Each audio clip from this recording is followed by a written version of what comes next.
A lone warrior stands defiant against an entire army. He is outnumbered 10-1, yet he doesn't flinch.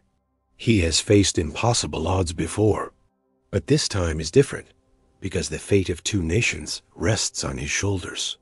All around him, men are falling, not from blades or arrows, but from a strange sickness that steals their strength and leaves them slumped over in death. Can he save his people, or will their greatest hero be their last? This is a story of Saxon blades and Roman shields, the battle of the forgotten shore. The year is 477 A.D. and the Anglo-Saxons have lived in Britain for nearly 2 centuries. They came across the North Sea from what is now Denmark and northern Germany in longboats filled with warriors eager to claim the land for themselves. While they had made some progress, pushing further and further south, they had not yet breached the defenses of the Roman province of Britannia. The Romans, however, were stretched thin. With most of their forces in Gaul fighting against the Visigoths, defending the island was left to a skeleton crew of veterans, auxiliary troops, and most importantly, Britons. In the summer of 477, the Saxon warlord Eldred decided to make his move. Landing on the Isle of Thanet with 2,000 warriors, he planned to storm the coast and cut off the head of the snake by destroying the Roman fleet at Portus, Dubris, modern-day Dover. If successful, the Saxons' reign of terror would begin.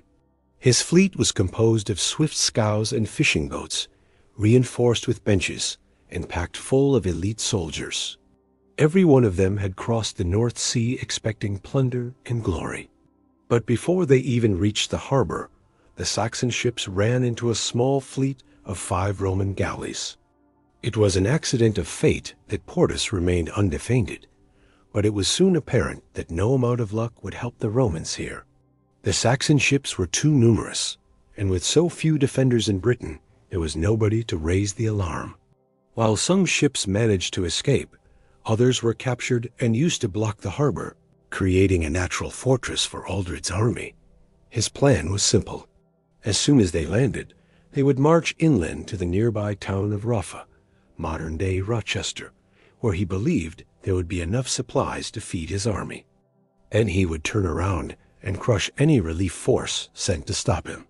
It was a bold plan, and if it worked, it would change history forever. However, the Romans were able to send out one warning: a single eagle standard bearer carrying a dispatch to the governor of Britannia. This was the job given to Caius Belerius, a veteran soldier who had served under some of Rome's greatest generals. Despite his old age, he was chosen for the task because of his experience and bravery. Accompanied by a few personal guards, he set off down the coast, hoping to warn the governor before it was too late. As he ran, the eagle followed behind him, held aloft by 2 lictors. A message like this needed to be delivered quickly, but also safely. To lose the eagle would be a disaster, so the lictors kept it just out of reach of anyone who might try to grab it from them. All around him, people fled in terror of the approaching Saxons, which gave Belerius an idea of how strong Aldred's army really was. While he reached the governor in time and raised the alarm, he knew that his own fate was sealed. Portus Dubris was gone. The Romans were forced to flee inland, and the Saxons had control of the channel. There would be no rescue coming for him. So as he rejoined his unit, he knew that he only had one choice. When the Saxon horde arrived, he would take the eagle down with them. Outnumbered and outgunned, the Romans prepared to make their stand. On one side were men who had fought all over the empire, from the deserts of the east to the forests of Germany. On the other were men who had never known defeat, hungry for gold and glory. As Aldred watched the Romans form their battle lines, he knew that the fight wouldn't be easy. But as the trumpets blared and the Saxons surged forward, it became apparent that the Romans couldn't stand against them. Swords clashed, shields buckled, and men fell on both sides. But it soon became clear that the Saxons were simply too much for the Romans to handle. Even as Valerian fought bravely, trying to hold the line, the Saxons broke through. It didn't take long for the Romans to realize that they were facing an enemy unlike any they had ever seen before. The Saxons were ferocious in battle, striking with the power of men possessed. Many Romans fell victim to the Saxons' trickery as well, such as when one of Belerius's companions reached out to help a fallen comrade and was instead hacked to pieces by a Saxon warrior. Soon, Belerius found himself alone, the last of his unit, surrounded by the enemy. He knew the eagle would be lost if he didn't do something fast, so he decided to make a run for it.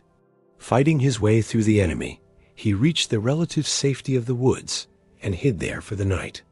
Meanwhile, the other Roman forces were able to regroup and launch a counterattack. Under the command of the local governor, they raced towards the town of Rofa, hoping to stop the Saxons' advance. But what they found when they got there shocked them. The Saxon horde wasn't there. In its place was a large group of Britons, all kneeling before Aldard. He held a scroll in his hand and read aloud, telling them of how he offered them a chance to join the Saxons in exchange for food and supplies. To his surprise, almost all of them agreed. Realizing that his enemies were right behind him, Aldard turned to see a massive army charging across the field. But the Romans had made the same mistake the Saxons had before them. They had left their cavalry in reserve, giving the infantry no support. Aldard let out a roar and charged forward, cutting down the first Roman soldier who dared get too close. The Britons cheered and threw themselves into the fight. The Romans were fierce, but it was obvious they were exhausted from their flight. The Saxons, on the other hand, were full of adrenaline and fighting for glory. With each swing of his sword, Aldard became more confident that victory was his. But then something strange happened. One of the Roman soldiers suddenly collapsed to his knees, clutching his stomach. Another one did the same, and then another. Before long, the ground was covered with slumping, groaning men.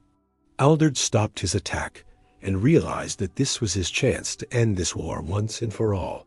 As the Romans hesitated, unsure what to do about their comrades, Aldard led his army in a final charge.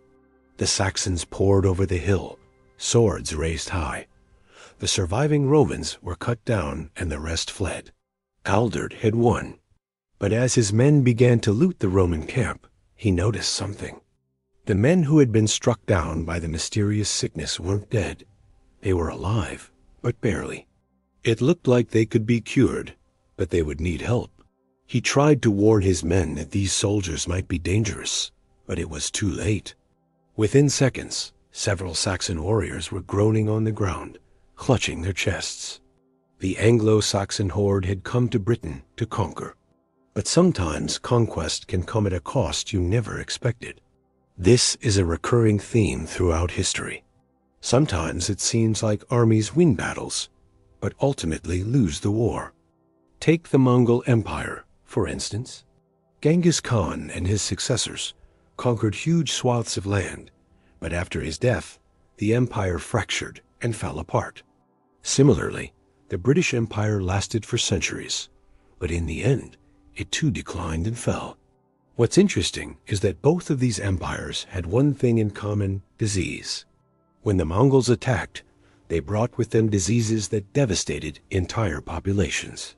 For instance, it's estimated that the Black Death, which swept through Asia and Europe in the mid-1300s, may have killed up to half of all Europeans.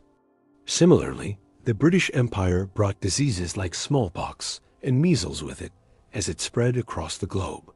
These diseases often devastated local populations who'd never even heard of the empire that brought them.